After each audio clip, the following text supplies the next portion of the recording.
এখানে আমি রুবাকালী মায়ের থান এসেছি। এসে পরে মনটা এত ভালো লাগছে, নাম সংকীর্তন হচ্ছে, চারিদিকে শুধু পজিটিভ আর পজিটিভ এনার্জি। মন্দিরে এমনিতে এলে মনটাই ভালো হয়ে যায়, যত পজিটিভ এনার্জি থাকে মন্দিরের মধ্যে।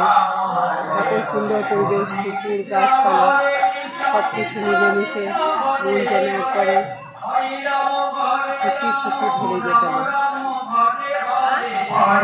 মায়ের কাছে প্রার্থনা করে মনের যত দুঃখ কষ্ট শেয়ার করে মাকে জানিয়ে মাকে বলে, মা গো তুমি সব দুঃখ কষ্ট নিয়ে নাও, তোমার সন্তান আমি।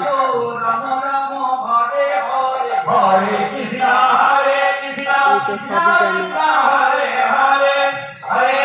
মায়ের কৃপায় অনেক কিছুই জীবনে আছে।